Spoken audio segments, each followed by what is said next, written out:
Hey there, I want to welcome you to another Rise of the 1% podcast where you're going to discover some tools, some strategies, and some insights to dominate and get to the top 1% of your industry. I am G Bass.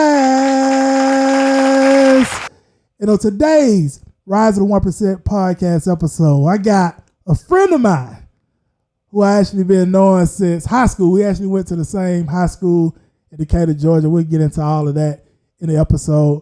As well as when I was in the entertainment business, he was a great supporter of some of the things we was doing in the entertainment business. Not only that, he's done some phenomenal things himself. And so with that said, I definitely want to welcome to the Rise of the 1% podcast none other than Mr. Rasheed Davis. Glad to have you on, brother. What's going on, man? Appreciate to be here. Absolutely. No problem. So I want to start from the beginning, Rasheed. Let's talk about where you from and your upbringing. All right, it's crazy. So a lot of people know me from Decatur. Mm-hmm.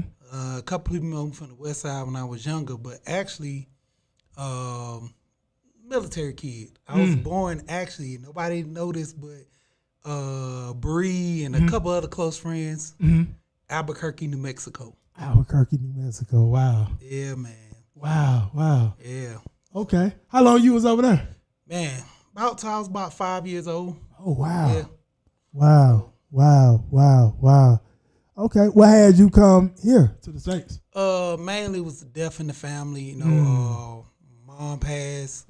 My dad passed earlier, when I was about 3. So we stayed out there for a minute. And then my mom passed, just moved to Georgia with my grandma. That's where my whole family's from.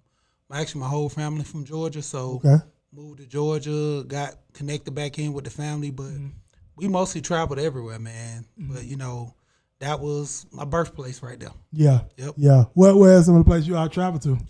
Man, everywhere. I got family in Cali. I got family in Arizona. My dad's from Pittsburgh. You know what I'm saying? So not in the A, but Pittsburgh. Where the Steelers play. Yeah. So we kind of was all over. And then with that being said, like my mom, she was in the military. My dad was in the military. So when it came down to it, they was traveling before we was even born. Yeah. And you got a great amount of siblings too. Yeah, man. I got actually 3 brothers and 1 sister. And then I got stepbrothers added on to that because getting married all into the family. So it's a big collab, man. Yeah, it's a lot of us. Yeah. There you go. Got you. So let's talk about elementary school for you, Rasheed. Where you go and how was it coming up? All right, so in elementary, started off in the A. When I moved to Georgia, I went to GA Towns, and man, believe it or not, pretty cool school, man. Met a lot of celebrities there, because a lot of kids I went to school with, they had family members that was in the entertainment industry, and I was a big WCW, WWF fan. Yeah. And I can't think of the name of the 2 black twins that they actually they weren't, I think weren't really twins as I grew up, but these guys they wrestled, and their uncle was the guy with the bald head that promoted them on WWF. Oh, okay. So they actually came to our school and had this big uproar with all the kids, man. And I was already into wrestling anyway because my granddad used to always sit there, have me and my brothers wrestling with us. So I got into it real big. Yeah. But yeah, man, elementary was cool. Then, end up moving on the other side. I was actually stayed down the street from Harper Archer. Okay. You know what I'm saying? And then I moved to the other side by Cascade. So I stayed on Collier Heights side on the west side. With Harper Archer, they mixed that school. Then I moved to the other side of Cascade, and that's where I went to Camp Creek Middle School. Okay. And it was crazy thing too, mentioning that. I actually went to Randolph Elementary, and that's when I started getting my entrepreneur skills up. Okay. So talk a little bit about that. The crazy part about that is, man, I was bad. I grew up with maybe a lot of little rough kids, even my brothers, man. I had a brother that's 10 months older than me, and I got another brother that's like a year or something younger than me. So when it came down to it, we was stealing candy, man. Oh, man. So I had the hustle game going, man. I was stealing candy, going to school, selling it. And, man, it was funny, man. Like, to me, as a kid, it was something to do, because we was all just running bad, doing little stuff, trying to get away with things. That's how it always happened with the kids, how they get into it. Yeah. So, I'm taking candy, selling candy at school. And, my brother ended up getting caught. And he ended up having to go to the detention center, but they actually put him on it was like the probation. So he had to go do community service.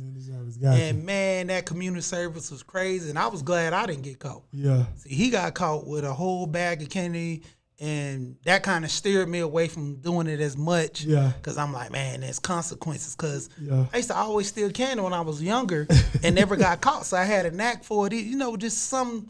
And the kids be playing around, don't know the repercussions of what you do when you're getting older. Exactly. But when you're young, you just doing stuff, not worrying about, cause and effect. Exactly. But yeah, man, I was doing that. And so I kind of got a knack to that, doing little stuff, making stuff like little paper stuff for kids, selling it for a quarter and stuff. Okay. So I got into that hustle real young, and, it started getting real popular to me and everything. And so, hey, from that point on, man, I just had a knack for always trying to hustle and make money. Gotcha. See, I got into selling candy myself at Columbia. We'll get into Columbia, but you, of course, know Zervin Singleton. Oh, yeah, man. Yeah, so Zervin actually put me on where he would literally go buy candy and stuff like that in bulk, and he would put me on to help him with selling the candy at Columbia later on. So we'll get into Columbia later on, but yeah, so you was actually stealing the candy though. Yeah. And going and selling it. Yeah. Oh wow. But started that entrepreneurship path at a very young age, Yeah, man. Cause it was crazy. My aunt, she had her own corner store, and my uncle, he worked at the paper company, but he would always, like come home, give my cousins stuff to sell at their school. So he had the tablets, the notebooks, pencils and stuff. Wow. So it was her grinding that way too. Yeah. Then my aunt, with her store, she was selling candy. So she had a knack where my cousin was doing it, and I would always see them with money. And I would always think my uncle and them, they was rich, man. I was like, man, y'all always, you get my cousin, he got whatever he wanted. The boy, he was the only boy out of the two girls, and then they really didn't want for nothing. So I was like, man, they rich over there. And just knowing that they, had that entrepreneurship spirit. Yeah. And they both was working a regular 9 to 5. Yeah. And then my aunt, she ended up started her business for the corner store. So she started working and did that full time to, situations happened and she had to close the store down. Yeah. But, I always seen my family working and stuff like that. And it got to a point where I was like, man, I want to make money too. Yeah. Being young, seeing it. Yeah. Yep. Yeah. Gotcha. So yeah, you was around that in your family. It was already doing things in regards to business, so that was a huge inspiration on you. Even though you started off with the stealing part, right? Yeah. Yeah, the a little bit unethical in the beginning stages, but you still was learning entrepreneurship because you was selling the candy, and then, like you say, you had family members as well running businesses. Okay, gotcha. Yeah, at the end of the day, we ended up moving to Decatur, and I went to Columbia Elementary. Okay. And so I'm going back to elementary school. Yeah. So from middle school. Middle, go to Columbia Elementary. Wow. Yeah. So it was a thing when I got to 7th grade, man, I'm going back to elementary school. Yeah. So, I was a patrol for like the 3rd time. Oh, wow. School patrol, yeah. Yeah, man. Yeah. Gotcha. Okay. Wow. Middle school back to elementary. Yeah, that's definitely different. Yeah. Yeah, because I went to Snapfinger Elementary. And what I can say is, being in 7th grade, still in school with kindergartners and stuff like that, the first graders is totally different, right? Yeah. Yeah, it's way different. Yeah. So you came out of Columbia Elementary, then you went over to Columbia High. Yep. Straight over to Columbia High. Okay. It was pretty cool, man. It wasn't a bad experience because my older brother was there. Yeah. And then plus, I knew a lot of people where I went to church at. Everybody stayed on the east side. Yeah. And so I stayed on the west side, and I was always going over there because my aunt stayed in Decatur. Yeah. So we would go over there to her church, and then I knew all these people, like from the dudes to the women, all them. So when I got to Decatur, it wasn't that bad, So I knew a lot of people in high school. Like everybody talked about the bullying and stuff.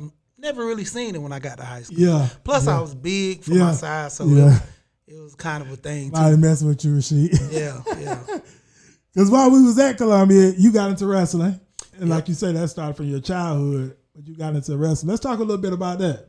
Oh, man, those were the best years, of high school, getting into wrestling, man. Started off, and it was crazy. I got into it because I wanted to play basketball, actually.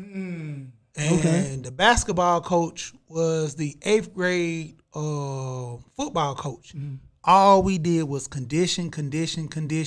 So when I got to get ready to go play basketball, he was the basketball coach. And I was like, nah, man, I'm not finna be running. I'm trying to shoot threes. I'm trying to get my Michael Jordan on. Because, I had a basketball goal in my backyard. And, like, when I was in the 8th and 9th grade, we used to have all the hoods. Everybody, Rosewood, everybody, all over. They came to my house.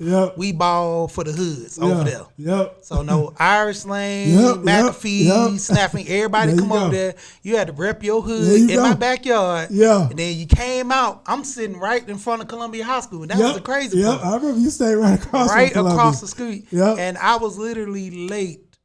Probably all the time, man. All through high school. Yeah. You know what I'm saying? I used to hear about that, Rasheed. Like you was always late. You stayed right across the street. Bree told me that. Hey, man. And then the crazy part about it was one of the teachers, Miss Ireland, she was going to fail me because she found out I stayed across the street. So Coach Miller came to the class and he was like, hey, when you get out of this class, go get the medical kit because we got to meet this afternoon. Go get it from your house. So I was like, cool. And she was like, he stayed too far. Because, this was the running joke in the class. Yeah. So she came in one day. She was like, Rasheed, why you late every day? And I'm talking about this going into the second semester now. Yeah. She's like, you late every day. I think it's probably more like February or something, almost towards the end of the school year. So I'm like, well, if I walk to school, it's faster than catching the bus. And she was like, why don't you catch MARTA? I was like, if I wait on the bus, I might as well walk and I get there faster. Right, exactly. But literally, she didn't know all this stuff was transpiring right in front of the school. Right. So I never lied about it, though. Yeah. That was the thing. I never lied about it. Yeah. I just embellished on it and didn't really give her the whole story. Yeah. And so the crazy part, man, when she heard that from Coach Miller, she was like, oh, you about to fail my class now. So what she started doing was actually doing like a quiz, a 5-question quiz at the beginning of class. So if I didn't catch it, I actually, quizzes count more, like towards the tests. Right. They count more. Man, I think I ended up getting like a 60-something or like 50-something in the class because I wasn't taking man, I had to get up, start getting up early, coming into school, man, doing my work. I passed the class. I passed with an 86 because, I started going in there doing them quizzes. And she was like, I'm going to get you to come to class. I'm going to get you to come to class. Yeah, but with that, man, wrestling, man, got into there. And I just started liking it more and more, man. Then hanging around, Bree and all the other guys, Todd, Marquise. It was a brotherhood. So, we had some, things that we wanted to get done. And so going into state, we would always fall a little short of state, man. But county and area, we had it on lock. You know what I'm saying? Nobody. 4-time county area champions.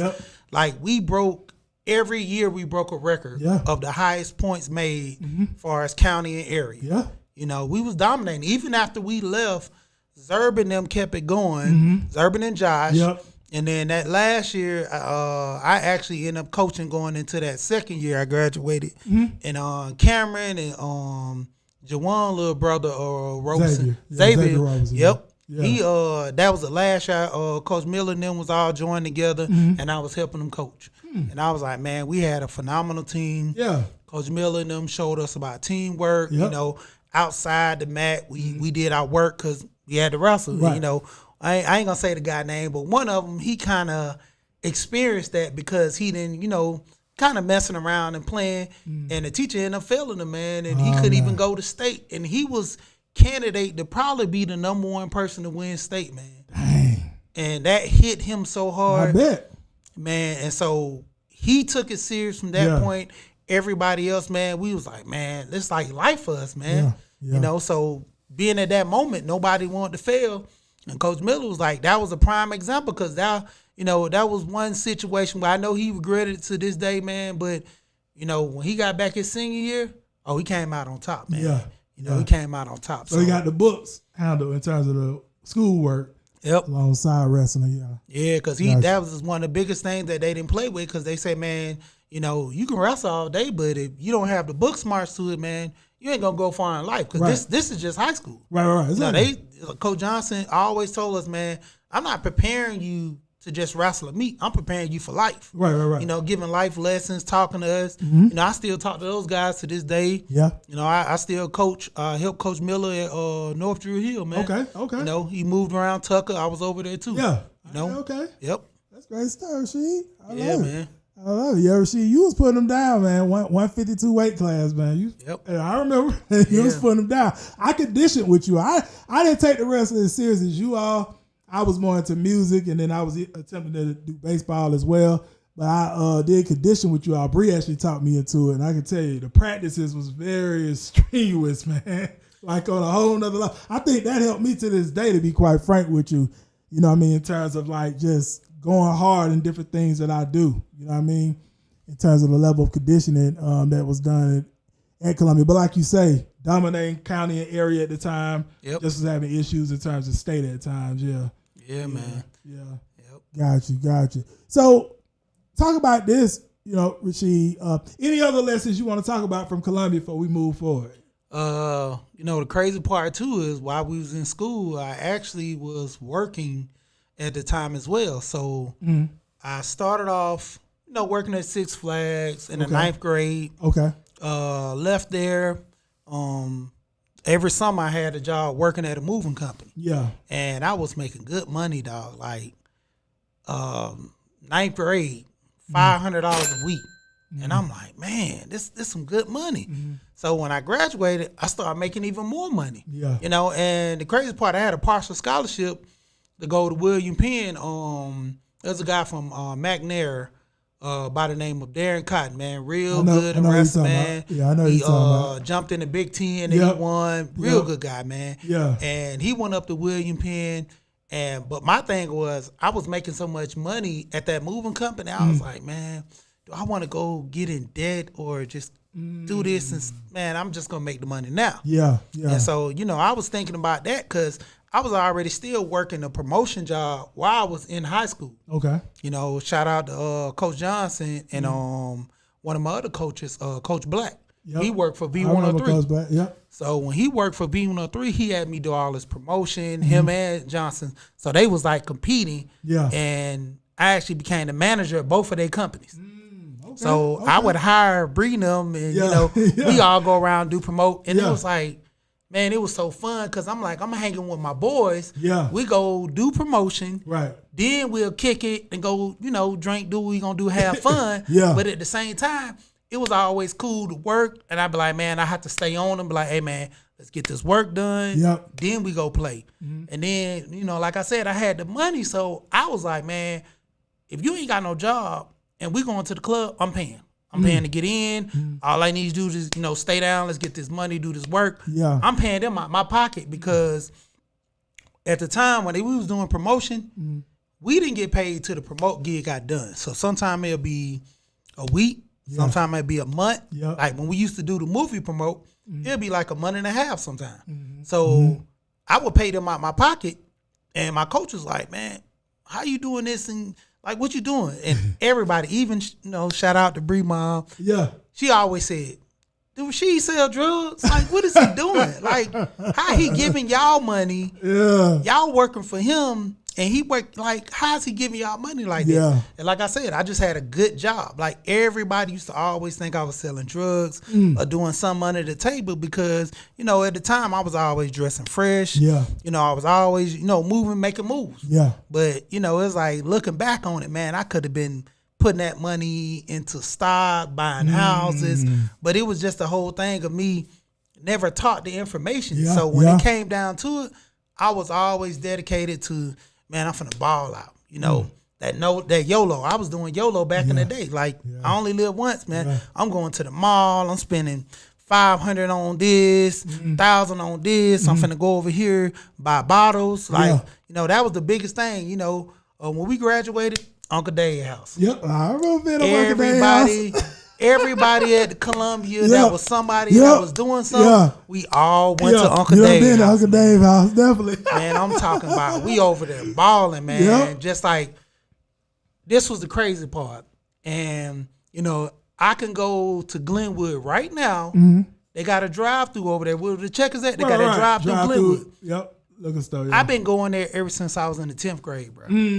I was buying liquor because, you know, I always had the little mustache, small goatee, not this, but I was going through the drive-through in high school, driving a car, 10th grade, pull up, give me, you know, beer, get a bottle, and just drive off. They never check ID because I started off going with the older people because I've always hung with older people. You know what I'm saying? I had that old soul, so I always dealt with older people who was always cool. So it was crazy. Like, I go there, buy the liquor, drive out. Hey, we sitting down chilling. You know, and it was crazy because the football team got in trouble one time. And I wasn't with them at the time when they was doing this because, you know, I never was really jumping like that at the clubs, but these boys were going up there to the strip club right there on Columbia Drive. Used to be Jazzy T. Yep. They used to be going to the T's. And one of the parents caught half of the football team in there. Dang. And they was like, them boys were throwing money, getting bottles. And the parents was like, man, I'm scrapping my money just to get in the club, man. Right. So it was crazy, man. Like, we was living crazy like adults in high school. So, you know, that was the thing. Then we got grown and got more money. It just influenced us even more to keep moving like that, man. So it was like we was never really taught anything other than just having fun because, you know, some of our parents would try to instill some, you know, values, but we were young, man. I ain't want to go put no money in a savings account when I see all my friends going to the club and buying these nice cars. I want to do like that. I want to do like the older kids. I want to do like the videos, the rap videos. Absolutely. Definitely was a time in high school. Rasheed, I know you all was a couple years older than me, but I remember a lot of what you're talking about. Like I say, especially going over to Uncle Dave's house, hanging out. I done been over there many times as well. Yeah, absolutely. And doing a lot of things, like you say, at a younger age, you know, before we even got grown. You know what I mean? Yeah. Just, you know, growing up over there and stuff like that. Great stuff, man. Great stories, definitely, brother. Absolutely. So, Rasheed, you had this partial scholarship offer, so you declined it? Yeah, I actually declined it. I actually was going to set out, I told him I was going to set out a year. And so that first year, me setting out, I worked a full year, and I think I made about $3,200 that first year. And I started doing the math, and I'm like, man, my friends in high school, they go to college, they go into debt. And, you know, I'm making this money now. So I'm like, why do I need to go to college to get myself in debt? Because, I mean, a lot of people who I knew personally in my family, they went to college. They went to school for one thing and end up getting a job something else. So I was like, man, I don't want to be that type. Then have to owe all that money back. And so I'm like, if I'm making money now, I just make this my career. So I just do this full time. And then if I don't, you know, do this full time, I can have something else to fall back on. Because like I said, I was doing the promotion. You know, I was hustling like that, doing other little small in and out jobs. And, you know, the biggest thing that, the best advice a lot of older men gave me was to get a pickup truck. They was like, as long as you got a pickup truck, man, you'll never go broke.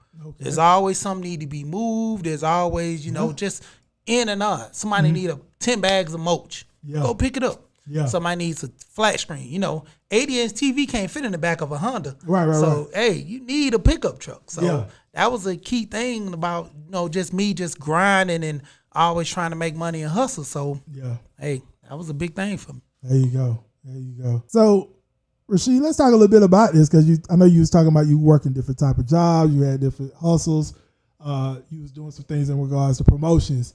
So you as well was seeing like when me and Bree was doing our thing with hard hitters, and you even supported us as well during that time. Like, talk a little bit about, what was your outlook on what was going on in the entertainment business at that particular time, and even seeing what we was doing with like the hard hitters movement and stuff like that. Yeah, man, the hard hitters movement.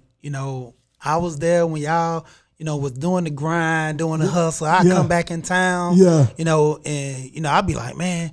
Bree talking about, man, we gotta get this together, man. We about to go over this show. Yeah. I'm like, y'all about to go do what? I said, oh man. Yeah. I told Bree, I said, watch this. I'm gonna show y'all how to do this. Yeah. So we come out there, y'all, y'all up there rapping and stuff. Yeah. Go in the pocket. I already had it a little while. I'm just throwing it out. Everybody going crazy. Yep. And you like, yeah, this how we get done. You know what I'm saying? Yeah. So, it was always just, just the grind. And like I say, that persona, man, everybody was looking, was like, man, them boys, they doing it. They throwing money. Yep. Man, they out here, they got, like hard hitters day, man. There you go. Man, we be over there doing the hard hitters day. Yeah. You know what I'm saying? Getting all the food, Yep, drinks, exactly, all this stuff together, man. Exactly. I was like, man, yeah. I say, Bree, I definitely put in on that, man. Yep. Yeah, I was You like, sure man, did. show love to y'all. Because, Yeah. hey, this is, y'all thing that can push the envelope. Yeah. Especially with you managing everybody, Yep. getting them guys together, man, doing the shows, Exactly. getting everybody together, man, going to the clubs, Yep. putting it all together. Yep. Because, that was like, to me, like the Suge Knight thing. You had to come there, get everybody in line. Yeah. Hey, stop the plan. Let's go get this money. Exactly. Let's go do these shows. Exactly. Because, hey, you had the guys, the younger guys that were younger. Yep. You trying to put them on, and they, man, I'm hot. Yeah. Hey, stop getting the big head. Right. Start off, man. I know you got a buzz right now. Yep. But let's come in here and let's get this stuff done and make this money. Exactly. So absolutely. Y'all was moving pretty big and pretty fast, man. Yep. And a lot of times, man, like even with the situation y'all had at the house that time with Bree, he was knocked out. Yep. And the whole thing that went down. Yeah. I was like, man, when you got haters coming at you like that, they want to beef, they want to fight, they want to, just doing things. Yeah. So it's to the point, man, it's a situation because, ain't nobody just going to be hating like that for no reason. Right. They actually hating because they like, man, y'all got love. Y'all got y'all own day. Yeah. All the other hoods, they was around there talking about, man, we need to start doing that too. But it was exactly. They was trying to make moves like y'all. Exactly. I agree. Because it was like big days where we had the Glenwood Day and all that. Yep. But I ain't heard no other companies around there, labels or anything. Exactly. Because, even with, I think it was Gucci was signed to Big Cat or something. Right. They ain't have Big Cat Day. No, they didn't. No, they ain't have none of that. Absolutely. Y'all started that with a movement. Yeah. Because now a lot of record labels and, they doing that now. Yep. They having their days Exactly. and, making a fellowship, giving back to the kids and all that. Yep. And that was a big thing, man. I was pushing that real big. Oh, yeah, for sure. And I actually had sent Tonio, who's actually, of course, on our media team here, I actually sent him Rasheed, a post you did. It came up in my Facebook memories. It was some weeks ago. But you actually had on there like some of the artists and some of the movements you saw coming up. And it was, like I say, a memory. And you actually had on there, us on there. I think it was my mixtape called Bossology. And then they had Raw on there as well. Young Capone, Paper and Politics, his mixtape. And I said, man, look at this, man, Rasheed. And I was telling him we was going to be bringing you on a podcast. I was like, he was tweeting about this stuff years ago. Yeah, so you always was supporting, man. So we definitely appreciated you for that, brother. And let's go here, Rasheed. Let's talk a little bit about, some of the things you've been having going on over these last years to even now. We can talk about career-wise and, things that you have going on as a whole. Yeah. So basically with me, man, I've always, drove trucks, started off and I played it to the left. So I actually got a driving job when I was working at the moving company. Okay. And, what got me to kind of lay back off the moving more or less was my kids. Okay. So I ended up having my twins. Okay. And I was like, twins. man, I wanted to be more of a stay-at-home dad, like, because not just being a stay-at-home dad, staying at home with the kids, but, you know, I was always out of town. So my two older kids from my marriage, you know, I would always come home, ball out, do stuff for them. They be happy when I'm home, but when I'm leaving, they like, because I was the fun parent. Yeah. So I was always taking them out, doing stuff with them. Yeah. And it got to a point when I had my twins and I was at the hospital, I was like, man, I literally, you know, want to be at home more with them, spend more time with them, do a lot more than, you know, my dad did with me, you know, because a lot of the stuff I learned about, you know, my dad and things, it was little things I remember because I was young when he passed, but it was more or less like the family coming at me. My sister came to me one time and she was like, man, she was like, you got some big shoes to fill. I'm looking at her like, what's up with that? She was like, man, your dad spoke 7 different languages. He was in the military. You know, he carried himself a certain way. You know, people respected him and all that. And the crazy part about it, that towards the end of his life, he was a recruiter. And he was in a wheelchair. And I was like, hold on.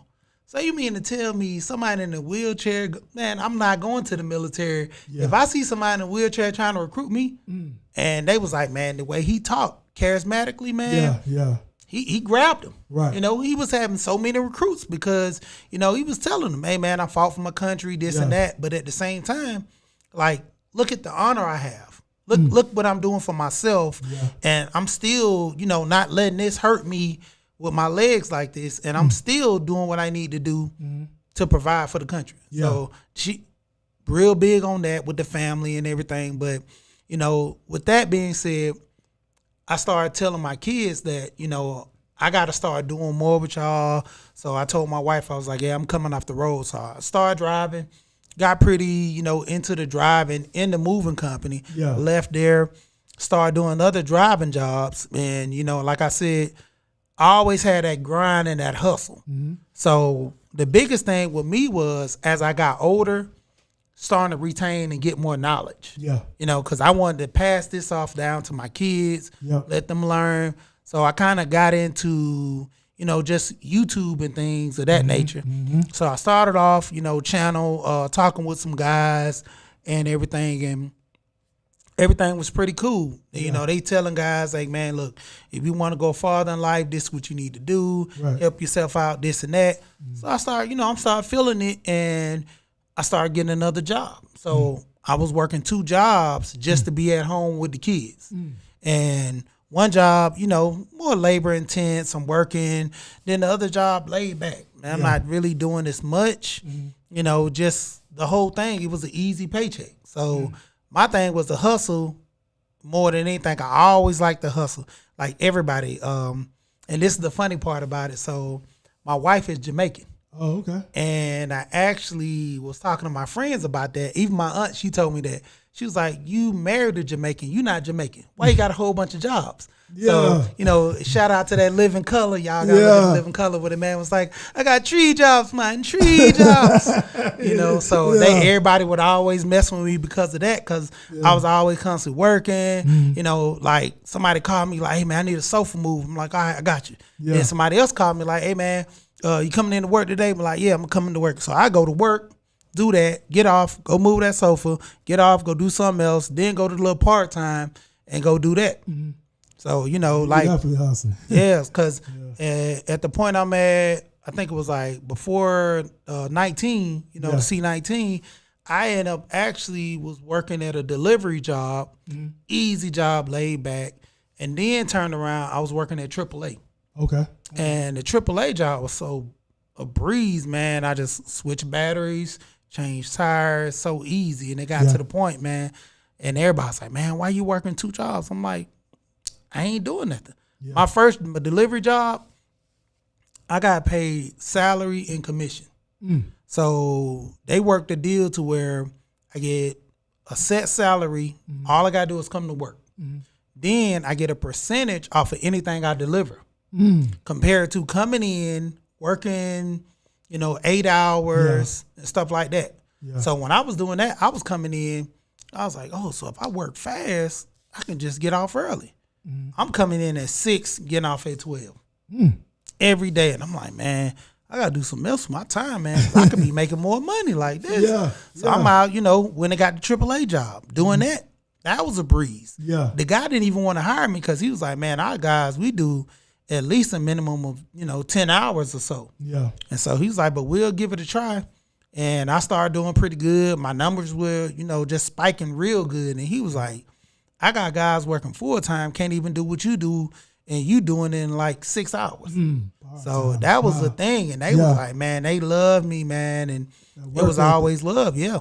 And even, with my hustle that I do now, doing home improvement, I started off doing that with my father-in-law, fooling with him with some stuff. And, I always work with my hands. I can do little stuff. Me and my cousin, he'll call me, hey, come help me cut down this tree.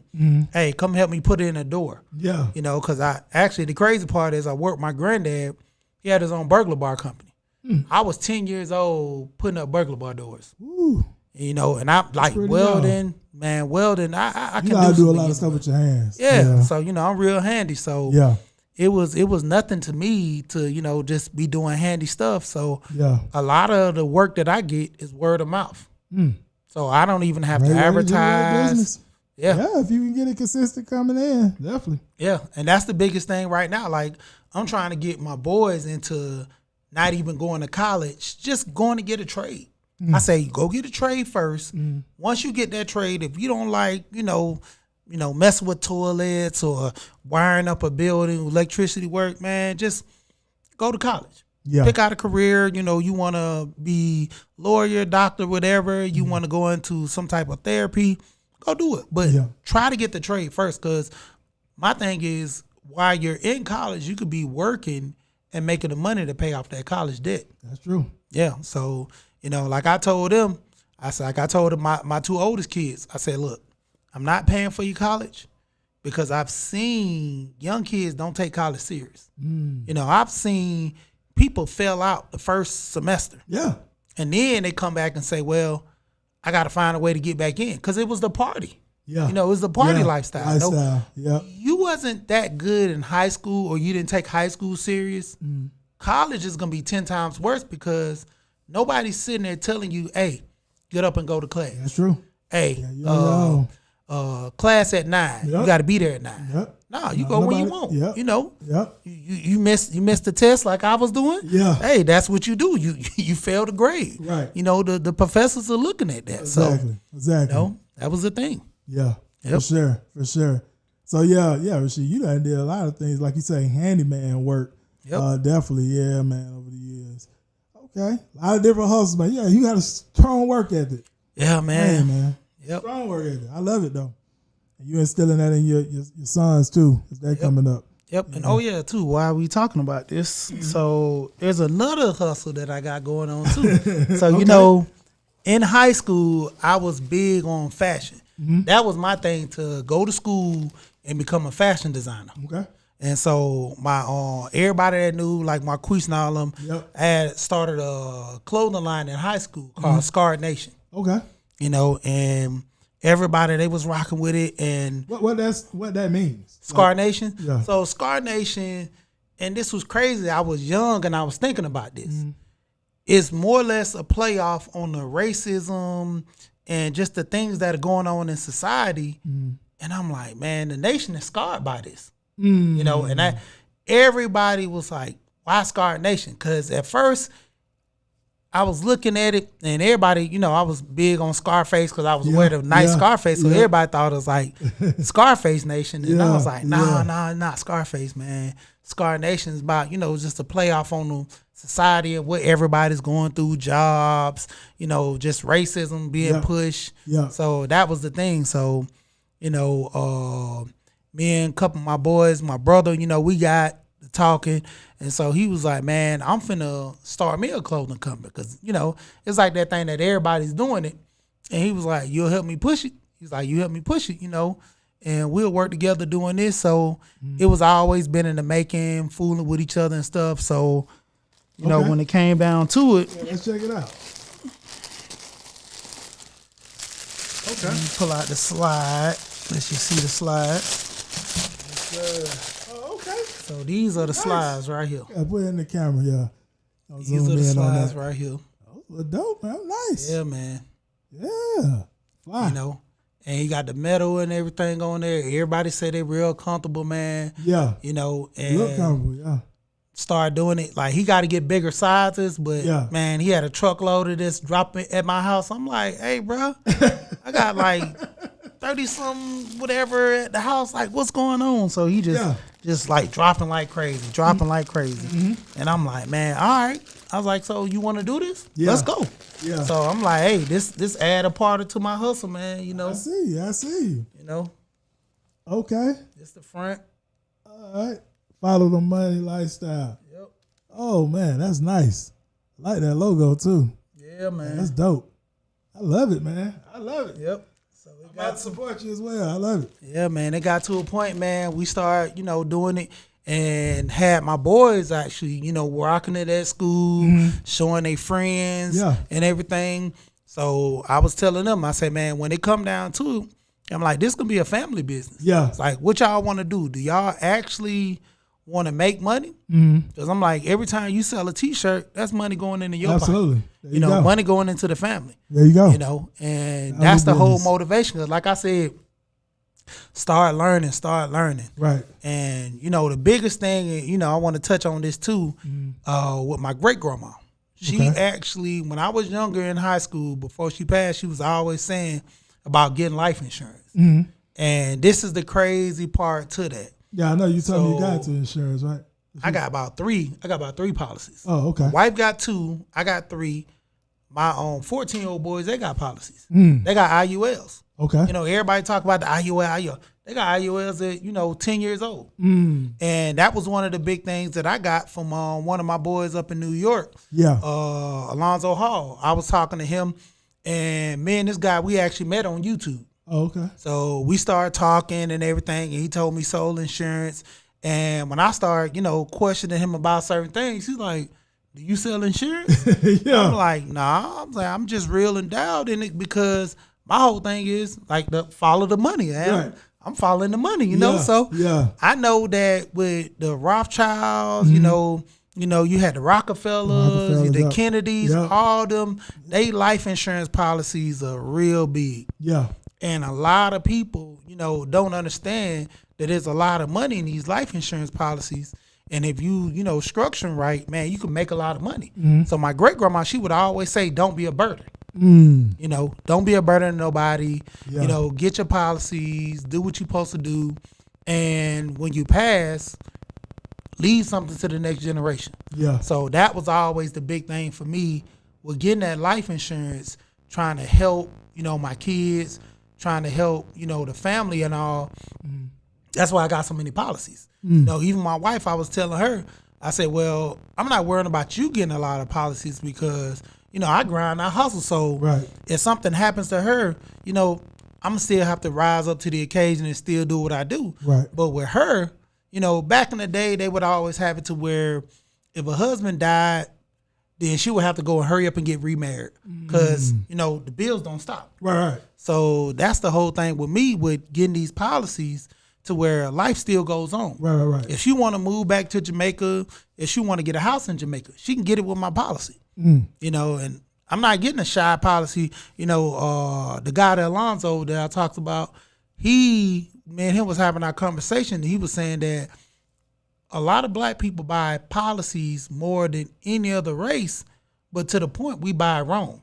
We only buy 5,000, 10,000. That's pretty much enough for burial nowadays. Yeah. A cremation is like $1,000 almost now. So you look at getting cremated for $1,000. Let's not alone. Let's do the whole ceremony. You got caskets ranging from $2,500, and that's barely. I'm talking about like $3,000-$4,000 now for a funeral.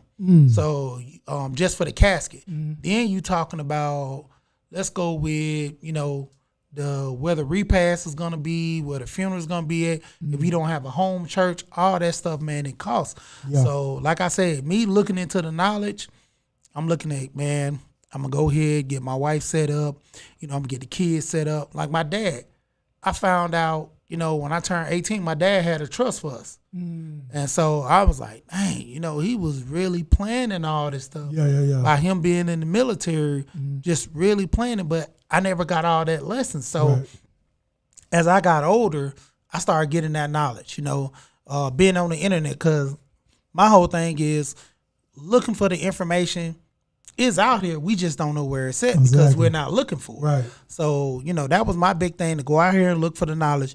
YouTube is like real helpful, man. Absolutely. Man, like we look on there for entertainment, funny. Yeah. You know, everybody always known YouTube back in the day from watching cat videos. Right. Exactly. And the Vine. You know, do it for the Vine. Exactly. But now, man, it's like I'm finding all this information. A lot of education and knowledge. You know, And that's the biggest thing, man. A lot of people, man, we get entertained so much, we forget about the knowledge. Yeah. And that's what, you know, what's been keeping me afloat was the knowledge. I move with the curves, man, and the wave. So if I see that me doing this job right here ain't working, I'm going to start getting into another industry. But the biggest thing that always kept me, like you said, working with my hands. Yeah. I've always, to the point where I've never had a job.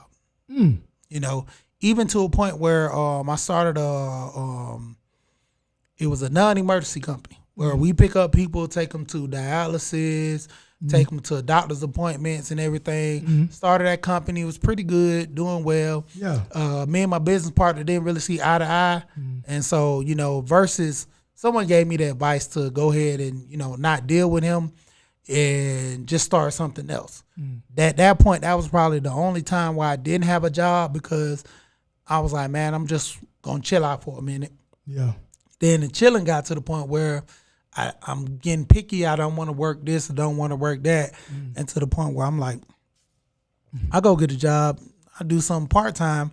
I started doing that till I got a full-time, and I was good. Yeah. You know, because like even with moving furniture, to this day, a lot of people still fool me moving furniture, car. I could do it every now and then, but full time, man, I just got to the point where I wasn't doing it. I was actually on Facebook talking to one of my friends. He stays down in Florida. He started his own what we call, as movers call, lumpers. So the lumpers are the guys that don't drive. They just pick all the furniture up, wrap everything up, put it on the truck. And so back when I was doing the lumping, it was $150 a day. Just flat out. If you work 6 hours, 5 hours, you get $150. A mini, it'd be like 2 to 3 hours, you get $80. So you can stack and do like 3 or 4 of those in a day. And so there were drivers, like I went to a driver one time, he gave me $300 for 1 day of work. So I'm like, man, I can make $300 just off this big truck like that.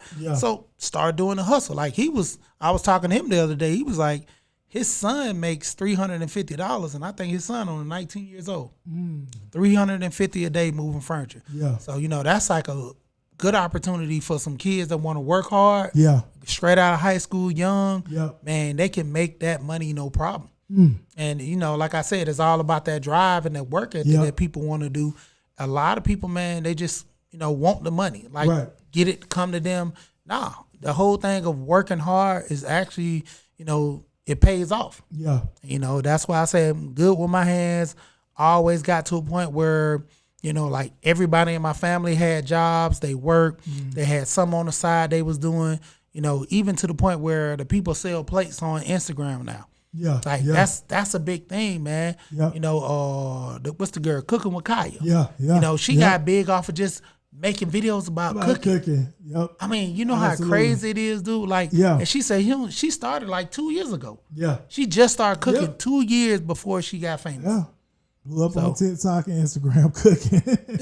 And stuff like that, man. And so it's like the realm of doing a 9 to 5, you know, it's okay, but everybody is starting to find these hustles outside of that. You know, and it's another guy that I talked to, he pretty much told me, he was like, your 9 to 5 is cool, but what are you doing from your 5 to 9? Exactly. That's the hustle that a lot of people slack on. Exactly. They go home, they eat, they watch TV, relax. Could be using that time to create something, you know.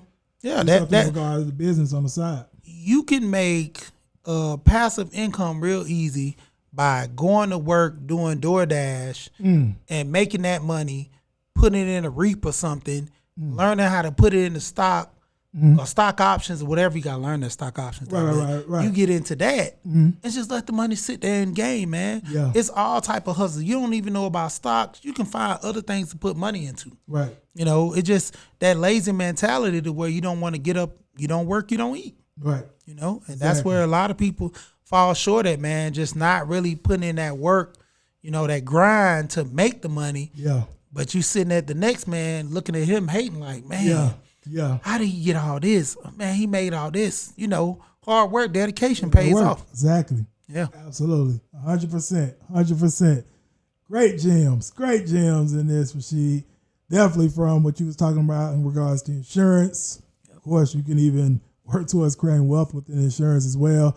To like everything you spoke about in regards to different ways people can be making money, right? Multiplying their money, making smart and calculated risks in terms of investments into themselves.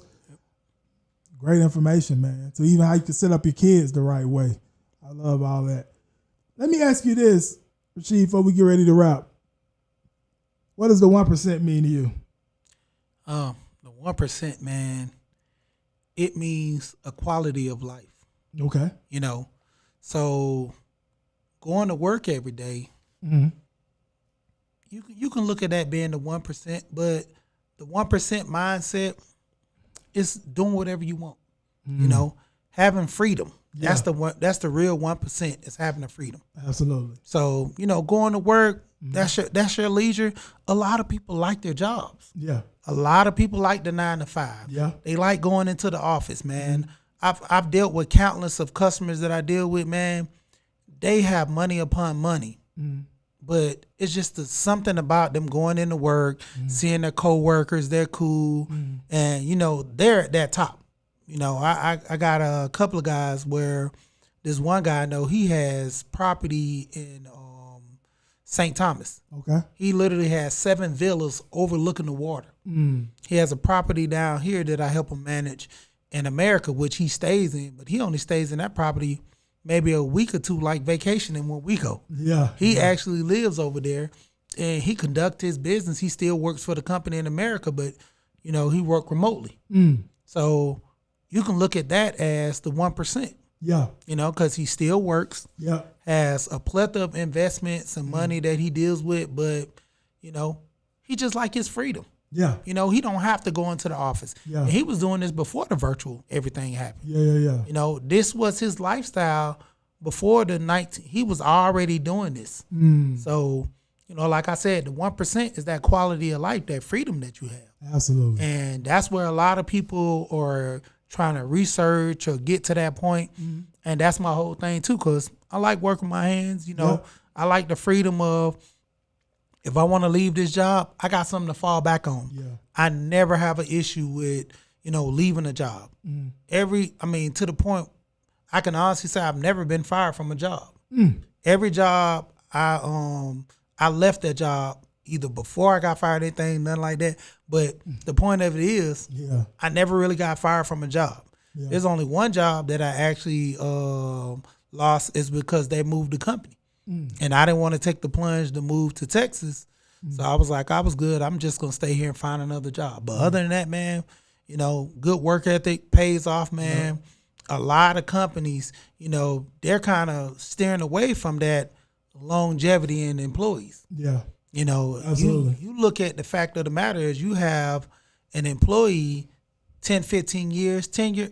Man, that was always something back in the day. But now, man, you looking at that, people are moving, you know, 3 to 5 years. That's how you keep up with inflation, you know, and everybody don't have that conversation, so they don't know. So when it comes down to it, you know, that tenure staying at a company for 15 years, you'll have somebody within the next 8 years come in and make more money than you. Yeah, especially if you're not in a supervisor position, you're just in a regular salary, because employees don't talk to each other about salaries. They don't talk to each other about money. They, you know, it's like a taboo thing. They don't want to let others know how much money they make. Right. So they're more gained on, man, I'm just making this money, I'm balling. Till another guy comes in and make the same money, you find out, oh, you horrified. You know, that's why I say it's like nowadays, the whole game, if you're not making the money at work, there's all these apps. You can go on, make money. If you don't want anybody driving in your car, you can deliver food. If you don't want to deliver food, you can deliver medical supplies. You can pick up paperwork. Yeah. DoorDash has it where you can deliver. One of my friends, he picked up a laptop on Uber and dropped it off at a hotel for somebody because they left it at home. Just stuff like that. Yeah. You know, it's always a ways to being safe, you know, especially for the ladies out there working, being safe and understanding, you know, your environment. But there's ways of making money, you know. So as far as what family-wise, hey, if you want to get to that 1%, you work hard now and then it pays off in the future. There you go. Yep. I love it. I love it. And there we go. Great perspective of the 1%, Rasheed. Definitely love that. And so what we're going to do, Rasheed, we're ready to go on and wrap it here. So if you can, you know, tell the audience where they can find you, as well as if they want to cop some of this merch, Follow the Money Lifestyle, where they can get the merch from, or, you know, any other information you want to share. All right. So, Rasheed, you know, my YouTube is We Here. And, you know, I drop videos just inspiring, talking about money, you know, talking about lifestyle, houses, you know, mental state. You know, a lot of people, man, mentally, they're not ready for life. Yeah.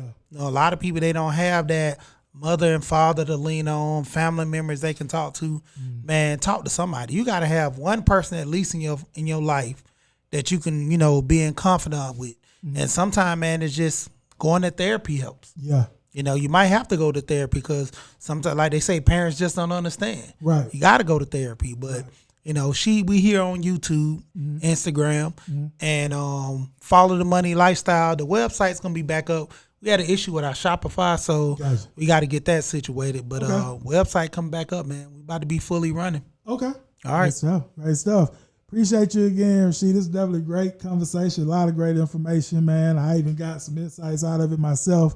So definitely appreciate you again. And Ben, you got something out of this episode, which is I know you did. Rasheed dropped a lot of gems, a lot of nuggets on this podcast. Make sure you hit the like button, thumbs up. If you're new here, hit the subscribe button, turn on your notification bell, as well as drop any comments in the comment section. You know, you got anything out of this conversation in regards to all this great information that Rasheed dropped. Definitely drop some of your biggest takeaways, what you got out of the episode. If you got any questions or what have you, definitely drop them in the comment section below. And feel free to share this around with anyone else you feel could benefit. And we are on YouTube. This episode is on YouTube. But also as well, if you like to listen to audio, whether you're on the go, you're traveling, or whatever the case may be, and you want to listen to some great information as you move around, we are on Apple and Spotify as well. Just search up The Rise of the 1% and you'll see this episode there and all of our other episodes as well. With that said, once again, thank you again, Rasheed. Appreciate you. And we'll definitely see you on the next episode. Have a great one on purpose.